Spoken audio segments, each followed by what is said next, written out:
ትከሻው እንዳንበሳ ነው የሚነጠው። እስክስታው የተለየ ነው።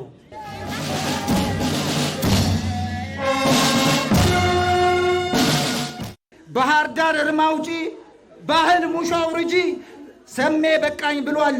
አዲስ የባህል ፈርጥ አዲስ ልጅ ውለጂ።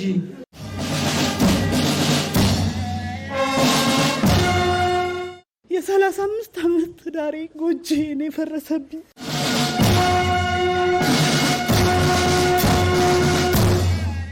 የሰው ልጅ ሕይወቱ ከአባቱ ከአቶ ከሌ ከእናቱ ወይዘሮ እከሊት በመወለድ ይጀምራል።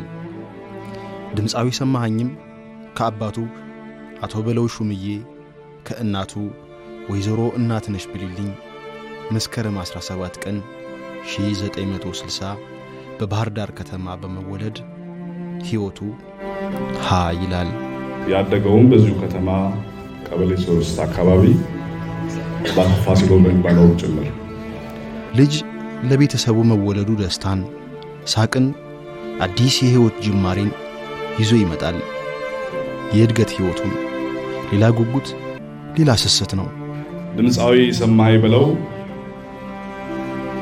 ገና በለጋ ዕድሜው በ17 ዓመቱ በታዳጊነቱ በባህር ዳር ሕፃናት ኪነት ቡድን ውስጥ በመሳተፍ የረጅም ዘመን የጥበብ ልክፍቱን የጥበብ ጅማሬውን መሰረት ጥሏል። ሰው ለሕይወት ጅማሮ ከመንደርደሩ በፊት በቀለም ሕይወት ማለፉ መሰረት መጣሉም ግድ ነውና ድምፃዊው የመጀመሪያ እና ሁለተኛ ደረጃ ትምህርቱን በዚች በውቢቷ ከተማ ባህር ዳር፣ አንደኛ ደረጃ ትምህርቱን በሰርጸ ድንግል አንደኛ ደረጃ ትምህርት ቤት፣ መለስተኛ ሁለተኛ ትምህርቱን ደግሞ በአፄ ፋሲሎ፣ ከፍተኛ ሁለተኛ ደረጃ ትምህርቱን ደግሞ በጣና ሐይቅ አጠቃላይ ሁለተኛ ደረጃ ትምህርት ቤት ተምሯል። በትምህርት ቤት ቆይታውም በትምህርቱ ጎን ለጎን በኪነ ጥበብ ክበባት ውስጥ ንቁ ተሳታፊ ያደርግ ነበር። እዚህ ላይ ይታደጋል። የራስን መንገድ መፈለግ፣ ፍላጎትን መምረጥ፣ መክሊትንም መጨበጥ ከዚህ ይጀምራል። የሕይወትን መውጣት መውረድ ምዕራፉ አንድ የሚለው ከዚህ ነው። የድምፃዊ ሰማኸኝ በለው የኪነ ጥበብ ጅማሮ ከቀበሌ ተነስቶ በወቅቱ የነበረውን የአብዮታዊት ኢትዮጵያ ወጣቶች ማህበር አኢኦማ ክፍለ ሀገሩን እስከ መወከል የደረሰ ነበር። ለሙያው ያለው ልዩ ፍቅርና ታታሪነት በብዙዎች ዘንድ ግንዛቤ በማግኘቱ ህዳር 11 ቀን 1978 ዓ.ም በወጣትነት ዕድሜው የጎጃሙ ዝነኛ የኪነት ቡድን ግሽ አባይ ተቀላቀለ። ሰማኸኝ እንግዲህ አብረን ያደግን፣ እኔ ከቀበሌ 7 ተመርጬ ስመጣ እሱ ደግሞ ከቀበሌ 3 ተመርጠን በአንድ ባች የነበርን ሰዎች ነን። በጣም በችሎታው በጣም ማደንቀው ከኛ በፊት በክፍለ ሀገራዊ ኦማ ይሰራ ነበር። እኛ አውራጃ ኪነት እያለን የድምፁ መዝገምገም በጣም ከሚገርም በጣም ትልቅ ሙያተኛ የነበረ ነው። እኛ እንዲሁም የሱን ፈለግ ሁሉ ተከትለን እንደ ጓደኛም እንደፈለግም ነው አብረን ያደግነው። ከሰማኸኝ በለው ጋር ከመጀመሪያው ጀምሮ ያው አዲስ አበባ እስከሚገባ ድረስ አንድ ላይ ሰርተናል። በግሽ አባይ ባህል ቡድን እንደ እናትም እንደ አባትም እንደ እህት ወንድም ሆነን የትም ሀገር እስከ ጦር ግንባር ድረስ በጣም ያልዞርንበት ግንባር የለም። በጣም ጥሩ የሆነ ግንኙነት ነበረን። ሰማንጅ ለምስቴ ያኔ ያውስያኔ ነው እንዴ ያ በጋለ ልጅ ብርዳይ ነካው ወዳጄ እሱ ማለሊ ተነስቶ አይደል ደረስ ሀይቶ ተነስቶ ከብቶችን የሚያሰማራ ነጭ ነካልና። በግሽ አባይ ኪነት ውስጥ በርካታ ምርጥ ባህላዊ ስራዎችን ያቀረበ ሲሆን በተለይ ከታዋቂዎቹ ድምፃዊያን ከነ ዮኔ በላይና ከነ ሀብተ ንጋቱ ወይም አንሙቴ ጋር በመሆን ያቀረበውና ለ4 አስርት ዓመታት ያህል በሕዝብ ልቦና ውስጥ ታትሞ የኖረው አንቱየዋ የተሰኘው አስደናቂ ሙዚቃዊ ድራማ በታሪክ ትልቅ ቦታ አለው። የመክሊትን ጭራ ለጨበጠ አጥብቆም ለያዘ በተለይም ደግሞ ለተካነ ልቡም ቅን ለሆነ ለመልካም ሐሳቢ ስኬት እጇን ዘርግታ ትቀበለዋለች። ለሰሜ ባላገሩም እንዲህ ነው የሆነው። ትልቁ ስራው አንደኛው አረ ባላገር ነው፣ ቀላል ዘፈን አይደለም። ሁለተኛ ደግሞ ዲስካው ከተማ ነው። ዲስካው ማለት ትርጉሙ ጨዋታ ነው፣ ሌላ ነገር የለውም። ነገር ግን በዲስካው ሰበብ አድርጎ የባህር ዳርን ጠቅላላ ገጽታ ያስቀመጠውን ዘፈን አንዱ ይሄ ነው። አንቱየዋ ምን ጊዜም አንቱየዋ ነው። የመጨረሻውን ቦታ ይዛል። ትከሻው እንዳንበሳ ነው የሚነጠው። እስክስታው የተለየ ነው። ለእናንተ አልነግራችሁም። በመድረክ የሚያሳየው ተውኔት እንደተገለጸው አንቱየዋ በዓለም ላይ በሰው ልብ ውስጥ ሰርጾ የተገኘ መድረክ ልዩ ባህሪ ያለው የባላገር ፍቅርን በሚዲያ በቴሌቪዥን ለመጀመሪያ ጊዜ ሙዚቃዊ ተውኔቱን ሲያቀርብ የነበረ ስለሱ ምኑን ዘርዝሬ እገልጸዋለሁ። ላሜን ፍለጋ እጄ የምታምር ጊደር አይቼ ግብኔ ብቻ ነው የመጣልህ። የምን ጊደር አመጣ? አንተ እኮ በሄድክበት ሁሉ አንዳንድ ነገር አታጣም። የምታምር ጊደር አልኩህ፣ ግን ያለችበትን ብረት መዝጊያውን የሚከፍተው ወንድ የለም። አንቺ የጎጃም ልጅ አንቺ የዝና የሚል ዘፈን መጀመሪያ አካባቢ ያወጣቸው ዲስካውን እወድለታለሁ፣ ማን ይጠላል፣ በጣም ብዙ ዘፈኖች ናቸው። ያመት ባሉ ዘፈኖች፣ ያኮራናል የሚለው ዘፈን በቃ ስለሱ እያንዳንዱን ዘፈን በጣም ተጠንቅቆ ነው የሚዘፍናቸው። ሰሜ ማጋነን አይደለም፣ የባህል አምባሳደር በርካታ የባህል ዘፈኖችን ሙዚቃዎችን የሰራ ሰው ነው። ከዛም አልፎ ደግሞ የገጠሪቱን ኢትዮጵያ የደጉ ባላገሩ የምንለውን ባህል፣ ቀለም፣ አኗኗር፣ ፍቅር፣ አክብሮት ያሳየ በዜማዎቹ የገለጸ ለኢትዮጵያ ሙዚቃ ብዙ አበርክቶት ያበረከተ ትልቅ ወንድማችን ነው። ትልቅ ባለሙያ ነው። የአገሩ ዋርካ የሆነውን አርሶ አደር አለፍ ሲል ዘመናዊ የሆን መስሏቸው ባላገር ብለው ለመስደብ ሲሞክሩ እሱ ግን ባላገርነትን ከፍ አድርጎ ያሳየ መጠሪያው አድርጎ ሰሜ ባላገሩ ብሎ የኖረ ነው። አደኩ ገጠር ነው የተወለድኩት፣ እሸትና ወተት ከማይጠፋበት። አርቲስት ሰማኝ በለው ድምፃዊ ብቻ ሳይሆን የግጥም የዜማና የቲያትር ደራሲ የነበረ ሲሆን ቀልዶቹን በተፈጥሯዊ ዘይቤ በማቅረብ ለኢትዮጵያ ኪነጥበብ ደምቆ የሰራ ባለሙያ ነበር። ላለፉት 40 ዓመታት ባህልን አስከብሮ የኖረ ብቻ ሳይሆን ሰማኸኝ በራሱ ባህል ነው። ሰማኸኝ በራሱ ኪነጥበብ ነው። በኢትዮጵያ ሙዚቃ ኢንዱስትሪ ውስጥ ሙሉ በሙሉ የባህል አልበም የሆነ 7 አልበሞችን ያወጣ ድምፃዊ የለም። የሀገር ባህል ዋርካ ነው። ሰማኸኝ ከባህር ዳር ይውጣ እንጂ የኢትዮጵያን ባህል ከፍ አድርጎ ያሳየ ነው። አዝማሜው አያድነሽ ዘገኛ የኔ ዋናት በዚያ ግድ በፍቅር ነው እንጂ ሲነኩት አይወድም ደቦትን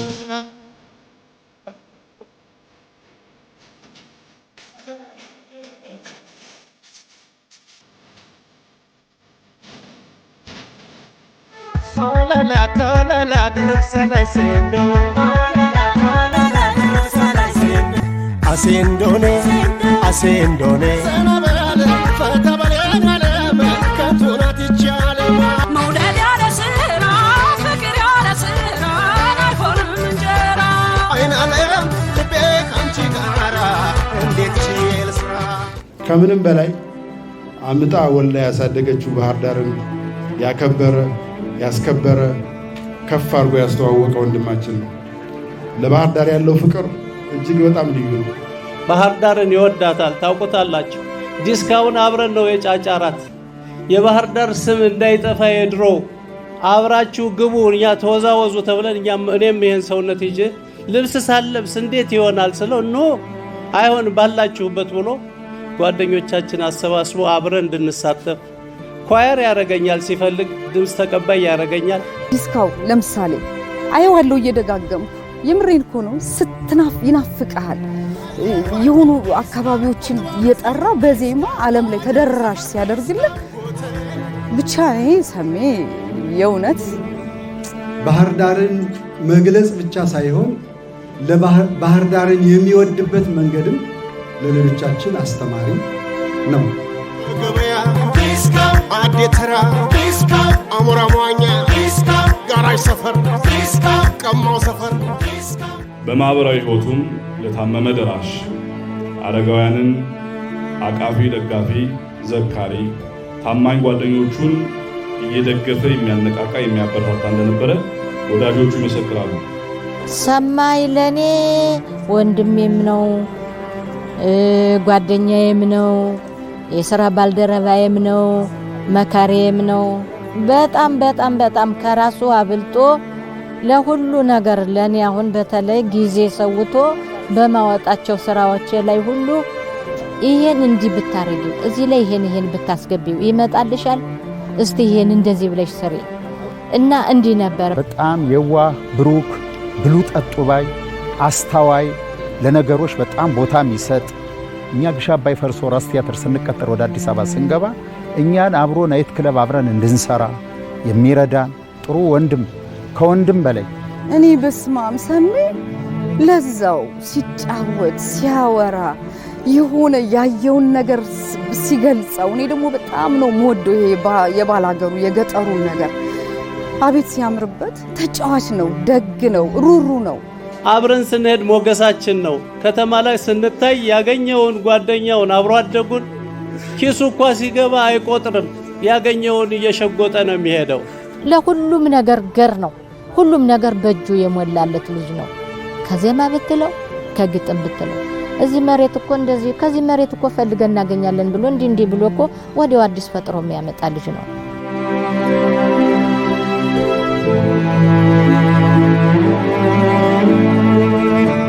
በጥበብ ሕይወቱ ስኬታማ እንደነበረ ሁሉ በ1982 ዓ.ም ከወይዘሮ ገበያነሽ አባተ ጋር የትዳር ሕይወት መስርተው የአራት ታላላቅ ምሁራን ልጆች አባት ለመሆን በቅቷል። ሰሜ እነዚህ ልጆቹን ፍሬ የአራት ልጆች ለማየት በመታደል በቤተሰቡና በልጆቹ ደስታ ይበልጥ የተማረከ አባት ነበር።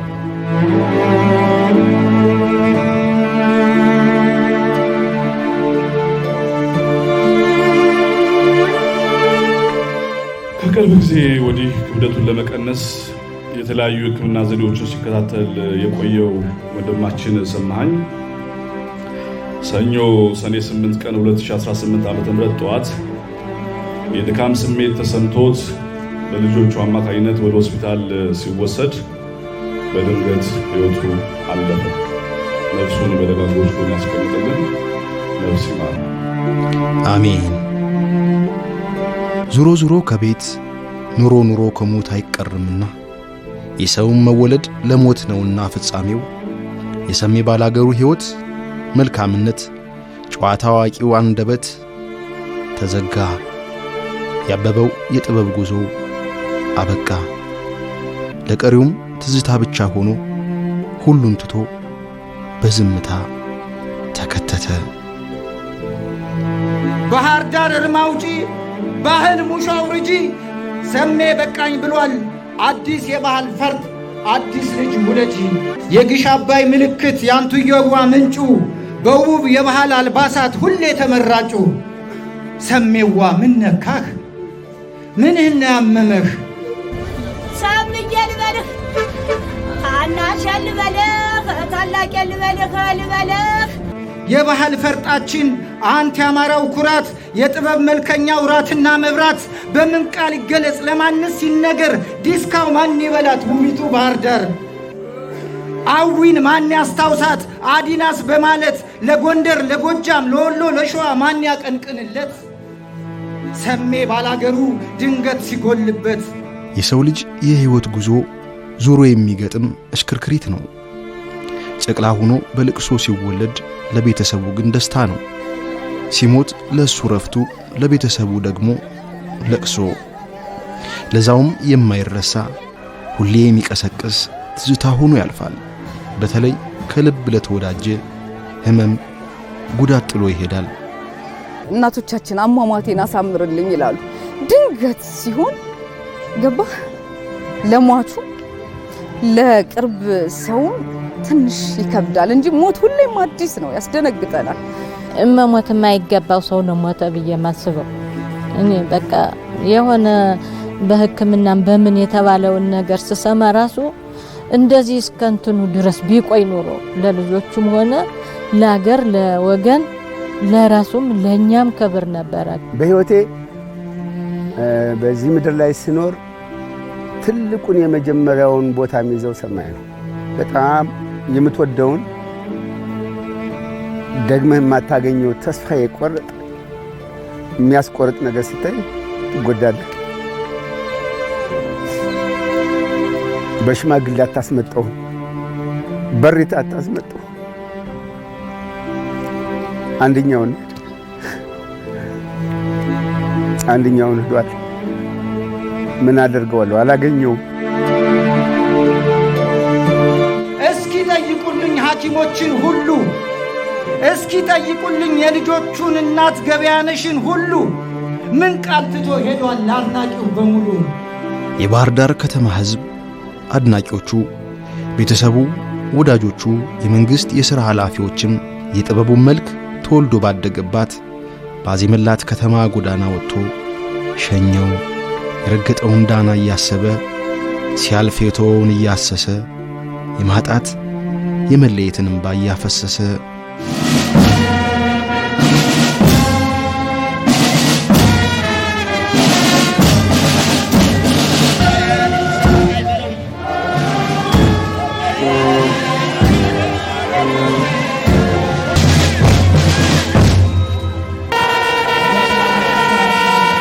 ባህር ዳር ከተማ ውቧ ባህር ዳር ብቻ ሳይሆን መንደር ሰፈሩን ጠርቶ የሚያዘምላት በዓለም ደረጃ በሀገር ደረጃ የሚያስተዋውቃትን ምርጡን የጥበብ ሰው ልጇን ያጣችው። ግን ምን ታደርገዋለህ? ከእግዚአብሔር ጋር ጠባ ይገጥ።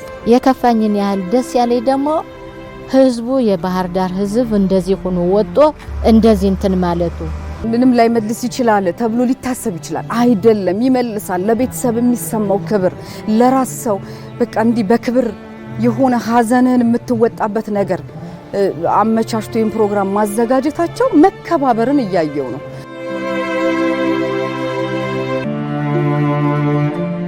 የወንድማችን የሰማይ በለው የምስለ ለቅሶ ወይም ሽኝታ የተደረገበት ምክንያት ያው ይህ ወንድማችን በባህር ዳር ከተማ የተወለደ ቢሆንም መላው የኢትዮጵያ ሕዝብ ልጅ ነው።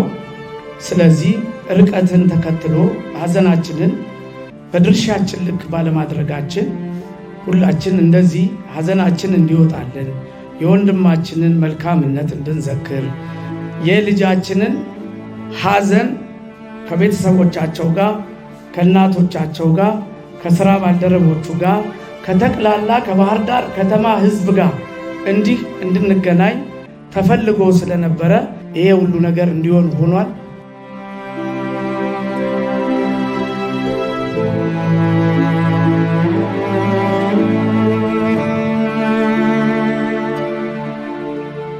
እኔ ቃል የለኝም፣ ምንም አይነት ቃል የለኝም። ሁላችሁንም ምስጋናዬን አቀርባለሁ። ምንም ቃል የለኝም።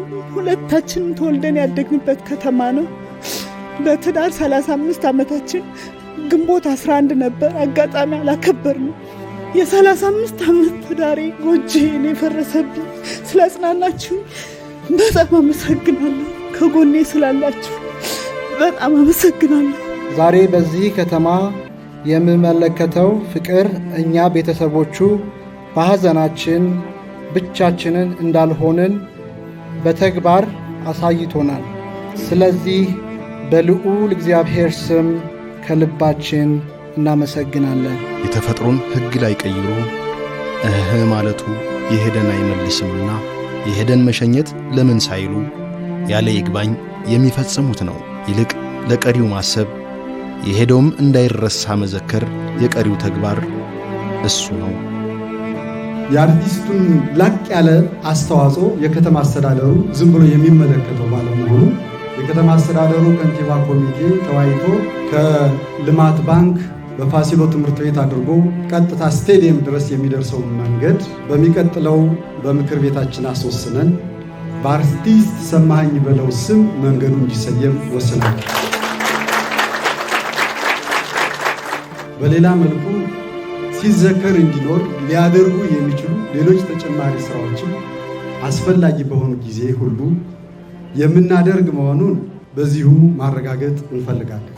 በመጨረሻም እናቱ ማለት የምንፈልገው ምንም እንኳ ልጆን ተክተን እንደምን አደሩ፣ ተነስተዋል ወይ፣ ቡና ተፈልቷል ወይ ብለን በየቀኑ ባንጠይቀዎትም የከተማ አስተዳደሩ በእርጅና ዘመናቸው የሚያስፈልጋቸውን ድጋፍ በልዩ ሁኔታ የምናደርግላቸው እንደሆነ